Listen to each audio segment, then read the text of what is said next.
Asizile ukuzophakamisa iElohim. Asizile ukuzophakamisa iNew Beginning. Asizile ukuzophakamisa iNew Life. Asizile ukuzophakamisa ibandla elithile. Kodwa sizophakamisa umuntu oyedwa. Ogama lakhe linguNje.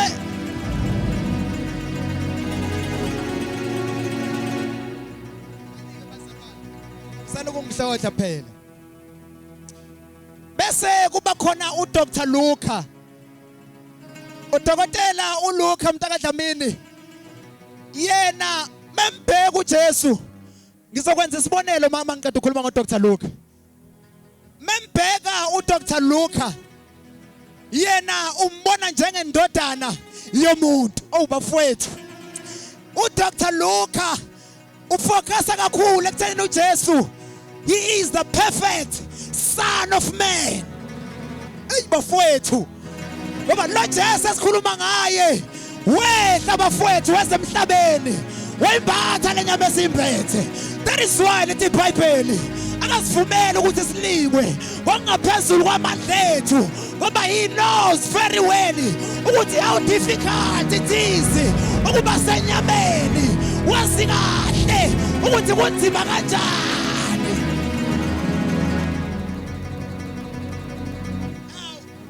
That is why udokotela uLuka mebhala ekuqaleni indaba afocusa kuzo kakhulu indaba yokuzalwa kwakhe uJesu. Ukuthi uJesu wazalwa ubani kwenzeka kanje ngoba indlela ambheke ngayo yena ukhethe ukufocusa kakhulu ekuthenini he is the son of man, uyindodana yomuntu.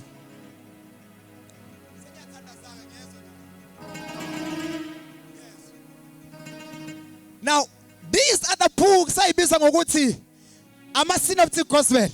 Ake ngibuye ngise kulesibonelo engithe ngizosenza. Angithobo nje ngoba ngimla phambi kwenu bazalwane bami. Hallelujah. Mangase kuthiwa nonke nikezwe ithuba lokuthi ikhulumani ngami. Thanini amen. Uyahleka uma uyayizwa lento. Hallelujah. Yabona manje nganikezwe ithuba lokuthi ikhulumani ngami. Omunye angakhetha ukufocusa kwisudi engigqokile. Awunkosi yami kodwa Jesu. Omunye angafocusa ekuthenini emncane kangaka ushadile. Indlela ofocuse kuyo wena. Kodwa umuntu asikhuluma ngayo umntakaqwabe sonke. Omunye angafocusa ebaleni lami ukuthi yes yena uyashumayela iphela kodwa mnyamana. Hallelujah. Because indlela esifocuse ngayo lento esibonayo ayinesinakile ayifani kodwa umuntu asikhuluma ngaye. Umuntu asikhuluma ngayo yedwa.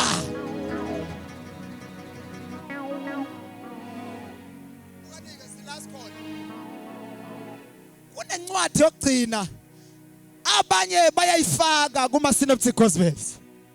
Abanye bayayikhipha. Ngizokutshela in a minute ukuthi why bayikhipha. Now that book is the book of John bazalwane. Lesi sothandaza kuyo. Leyo ncwadi incwadi kaJohn. Now uma bayi-exclude kuma synoptic gospels kungenxa ye-approach yakhe uJohn towards incwadi towards uJesu bazalwane. Amen. My mistake. So lana bazalwane incwadi engiyithanda kunazo zonke lezi incwadi mina. Ngisho mina anginawo neyakho oyithanda kunazo zonke. So nami ngineyami phela.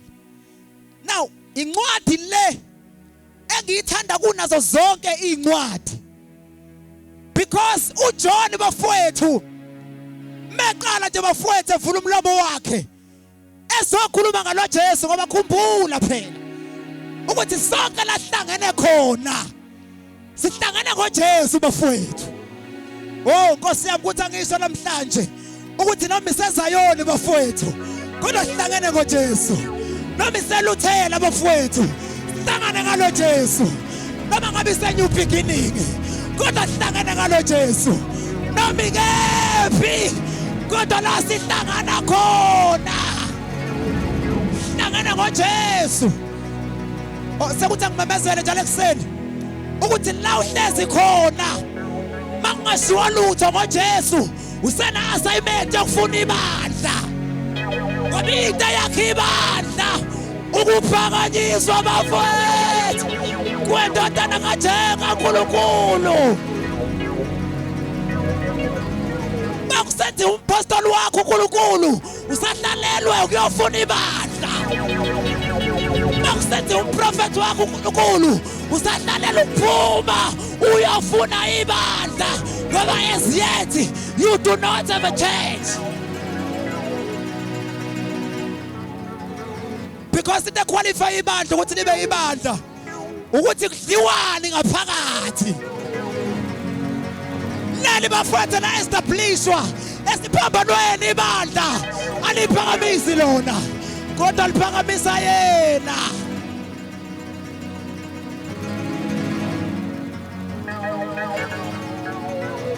Phela ahlebeni upapa wakho akalenganga esiphambanweni. Khuluma kahle nami ngiphethe ibandla nami. Angaze bafowethu ngilenge esiphambanweni.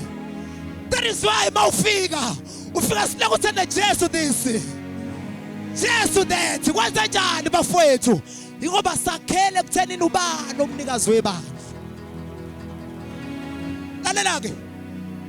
uJohn meqala ukukhuluma uthi ngiyanizwa boza kwethu senikhulume kahle ngoJesu kodwa ake ngichaze into encane ukuze engasuba khona ama misunderstanding. Ake ngichaze mina his identity bafowethu. Ake ngichaze ukuthi lo Jesu esenikhulume ngaye ubani kahle kahle. John chapter number 1 ekuqaleni wayekhona ulizwi. Meqala nje vula umlomo mamkhumalo uJesu bafowethu uthi in the beginning was the word and the word was not just the word kodwa uthi lalizwi nalikuNkulunkulu linoNkulunkulu bese thi konke kwavela ngaye. Sekuthi angibabezela namhlanje mini ukuthi he is not just a prophet but he is the King of Kings. Akabanga nje umprofeti kodwa uNkulunkulu uqobo.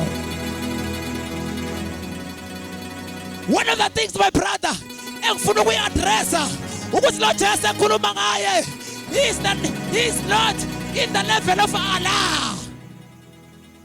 This Jesus we are talking about, he is not in the level of Muhammad. Lo Jesu esikhuluma ngaye akekho kwi-level kaBuddha.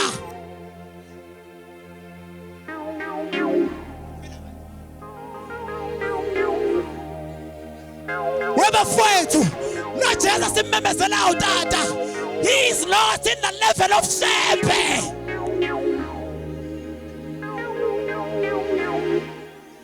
But lo Jesu esikhuluma ngaye uthi uJohn in the beginning wayengade khona bese athi wayengekho ekuqaleni kuphela wayenoNkulunkulu. Samasikunikeeza uJesu asikunikeza into yabaJuda, masikunikeza uJesu asikunikeza into yabelungu, masikunikeza uJesu we are not giving you the agenda yobuntu kodwa sikubuyisela kumenzi wakho.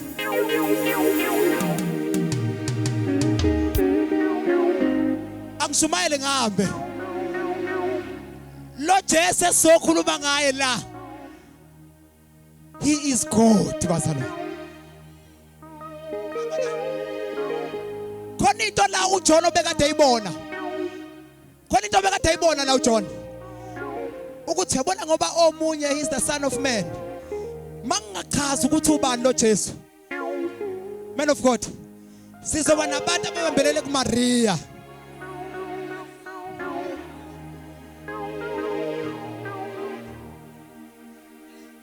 Angithi akachaziwe lo Jesu ukuthi ubani nokuthi wavelaphi.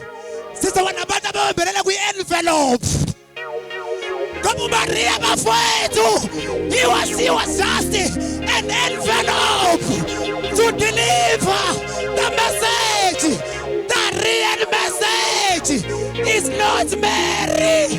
The real message is Jesus. So makarana nge-5 ukuthi message uJesu.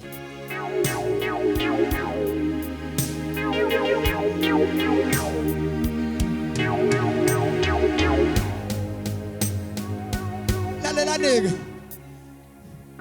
Usale kungihlohla phela. Kade ngintshela umzana kungihlohla. Wathi ngivale kanje. Taka Mhlanga. Salelani bazalwane.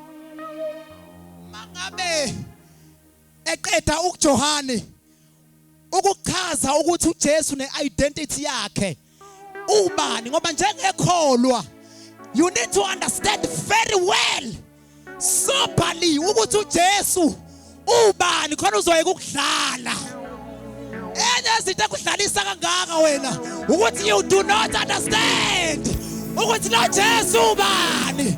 Mhlawane sabulo ukuthi lo Jesu uNkulunkulu uyoyeka ukudlala.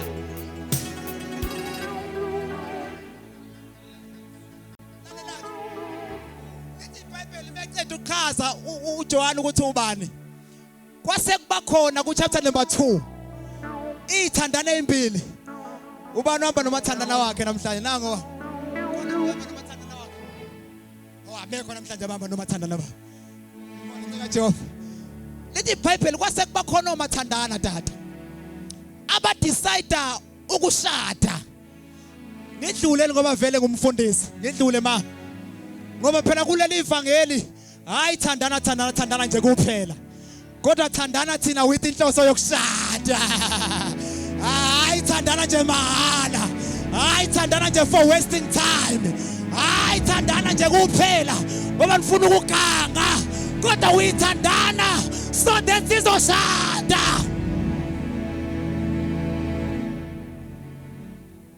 Hayi thandana mahala. Lethi iBhayibheli kwase kuba nezithandani chapter number 2. Decide ukungena emshadweni. Ngiyacabanga ecabangeni kwami mfowethu ukuthi ama invitations abantu abazo attend umshado kuba ukhona umuntu ongizwayo yedwa. Ayisekade wedla mina ephumile. Makukuthi venue icapacity yayo yayanela abantu abawu50. Ama invitations asephumile. Banele abantu abawu50. Esephumile ama invitation bafowethu aphela. Kwase kufika uJohane wazochaza ngoJesu ama invitation asephelile. Kwacaca ukuthi lezi ithandani zizwe kahle ukuthi lo Jesu lo wayekhona umhlabekekho futhi nemishado ivele ngaye. Zaqala zabizana kuma meetings zabiza abafundisi bazo. Zathi ngeke sisakwazi ukuqhubeka lo Jesu engekho. Oh abangizwa abantu angeke sisaqhubeka nalomshado noma ivenu isigwele kodwa sikwazi ukushada uJesu engekho. That is why masifuna ukushada size endaweni right kuba holi bethu ukuze emshadweni wethu uJesu abe khona. Inkinga yakho wena ufuna nishadele emva kwendlu nalo yakho. That is why izokhetha ubuye la kuba kukhumalo usukhala inyembezi ngoba ufuna nishade emva kwendlu. Kanti ayishadele emva kwendlu la. Kodwa shadela public la. Shadela public la. Lithi iBhayibheli lo Jesu emshadweni was invited. No Jesu emshadweni wayemenyiwe. Mangaka amabhizinisi owaqalile angaphumelela kade awikhipanga invitation. Zingaki izinto owaqala ukuzenza zangaphumelela kade kushoda into eyodwa. Ukuthi udlulisa invitation kwiNkosi yamakhosi. Athi mekhulume ngodini yezakhe. Athi themba kuJehova ngayo yonke inhliziyo yakho. bese umazise indleleni zakho zonke umazise indleleni zakho. And Jesus was invited.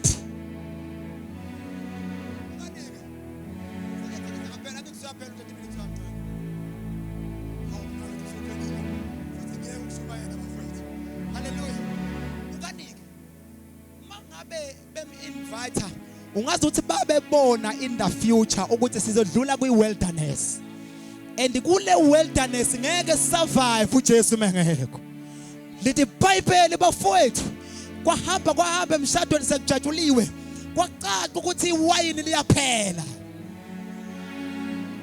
ngoba noma yini esemhlabeni udlala kahle impela mfowethu, noma ngabe yini esemhlabeni ekujabulisayo, lalela kunesiphetho saleyo njabulo. Enjoy nje obhiya ubukholwa, kunesiphetho saleyo njabulo.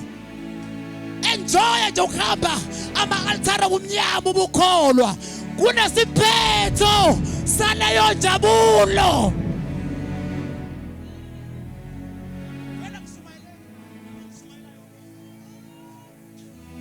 That's why ngishumayela yonke into ngoba ngishumayela imali. Enjoy nje leyo njabulo yakho. Lithi iBhayibheli malikhuluma kahle ngenjabulo lithi sithokozise ebusheni bakho, bese lithi kodwa ungakhohlwa umenzi wakho. Wena inkinga yakho ujabula uzukhohlwe. That is why uJobe baba wami zazi ukuthi ingane zakhe seyijabulile, bese yakhumbula ukuthi kungenzeka ukuthi izonile, ngoba umuntu ojabula kuze kweqe ekholwa akhohlwe na umenzi wakhe. Sonephi kula. Thank you sir. Hallelujah. Lithi iBhayibheli laphela iwayini. Kwase kuyacaca ukuthi invitation abayenza izolo izoba sebenzela namhlanje. Othi ngidlule futhi. Mawuthandaza namhlanje kuyenzeka ungakusebenzeli namhlanje kodwa ukusebenzele kusasa. Kube bengine hour lonke umuntu oshumayela impela kule ndawo. Kunezinto ozenza namhlanje ama results azo engekho namhlanje.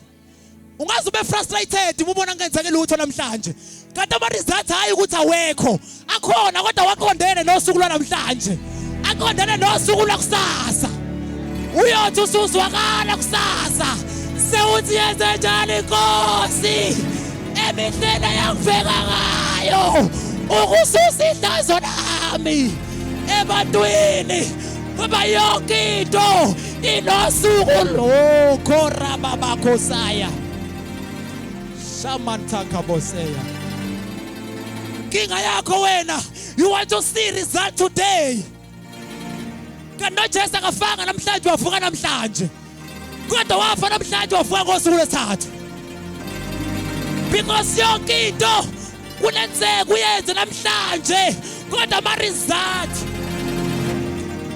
uzogive up mawungayiqondi lento.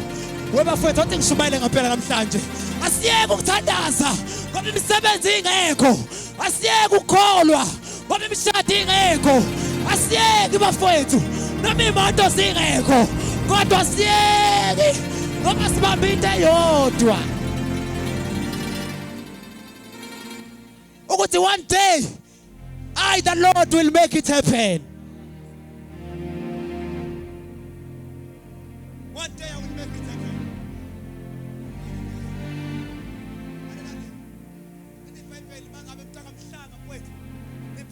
Abasebenzele invitation yayizona. Hawu khona lokho engifuna ukumsiza mfowethu, yazi wena njalo yazi lokuthanda ukulimaza ubudlelwane nje nabantu. Lo muntu olimaza ubudlelwane naye namhlanje, ngale kwakusasa uzoyidinga relationship yakho naye. Yeka lento yokulimaza ama relationship nabantu, ngoba ukuthi abukusebenzela ubudlelwane namhlanje asazi kusasa, asazi kusasa, asazi kusasa, asazi kusasa. Hallelujah. No just emshadweni was invited.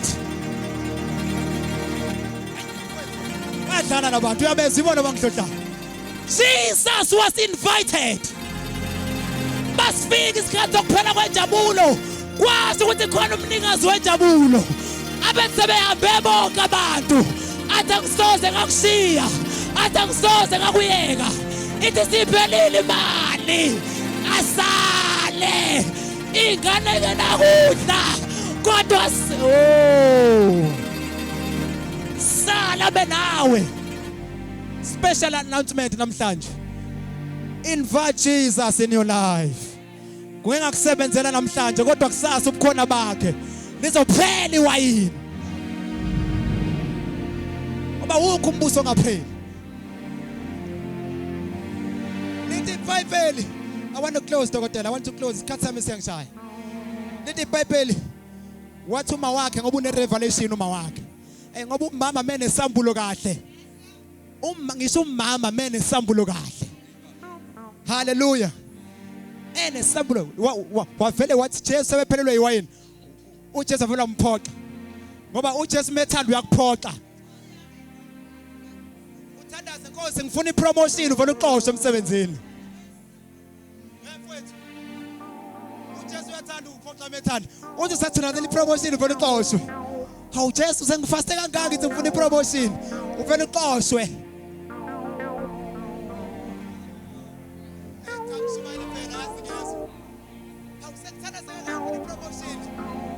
Uphela umsebenzi kade ngabona ukuthi uNkulunkulu akekho.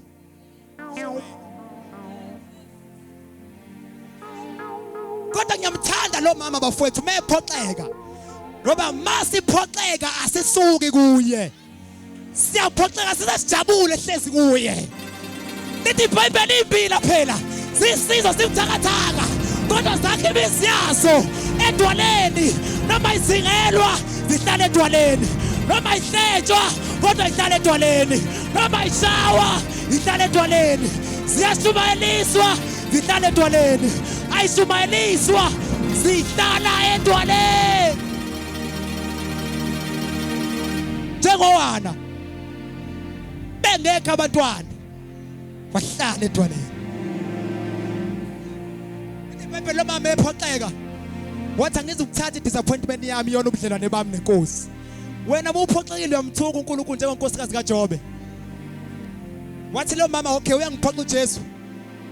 Oh ngiyazi ukuthi ubani. Ukuthi ungiphoxela kushintsha ukuthi ubani. Wabuyela ezincekweni wathi lalalo wezinceko. Noma yini ayisha.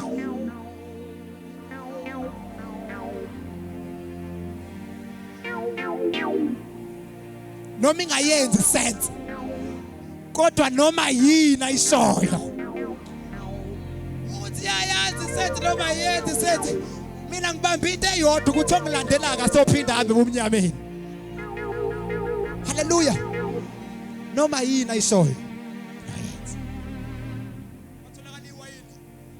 uJesu wafuna ukukhuluma into engayenzi sethi kakhulu wathi abantu bathi imikade mhlawumbe nokuthi. Lezinto ezitelelekile. Kodwa Jesu usenze.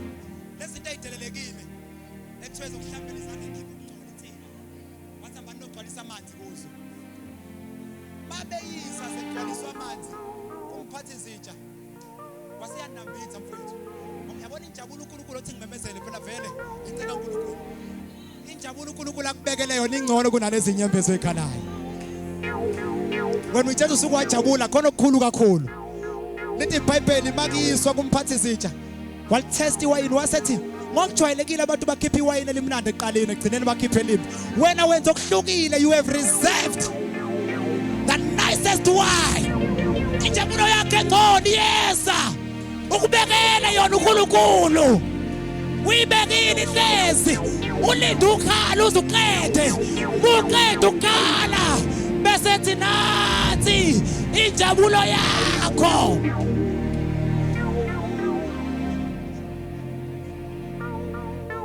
Sengiyathandaza makukhona iJesu 1 izinto ayipheli asibale sonke 2 izinto azifi 3 makukhona uJesu siyanqoba 4 makukhona uJesu sicebile wayengambemi 5 makukhona uJesu sinamandla okwenza ko 4 as long as yena makunento kumele silwe nayo ukuthi he is present. Ungangiprovele uJesu uhlezi, uJesu uhlezi no Maria no Martha no Lazarus. Akagula uLazarus, abaswele lutho futhi. Wancedwa suku uJesu kubona, wasala uLazarus wagula. Kade kusekhona uJesu izinto ayifanga ayigulanga, akwenze ngoba mekhona izinto azifa ilahleki mana ngenyawo.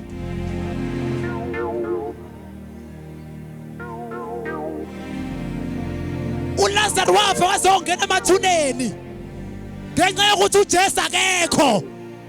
Ngoba uJesu meke wasuka empilweni yomuntu kusala ukufa. Lize lithi iBhayibheli tata, ngiyazi ukuthi unegama wena lokuthi uyaphila, kanti empeleni wena ufile mengekho uJesu. But when Jesus is around, siyaphila necancer ayinamandla bakhona uJesu. Ne-HIV bakhona uJesu ayinamandla. Sondela bhuti, sondela bhuti, bakhona uJesu bafowethu. Khona yonke into engicela ungisize ngayo sengihamba ngingaqwabe. Make sure you send the invitation. Sivala amehlo wethu phambi kwenkosi.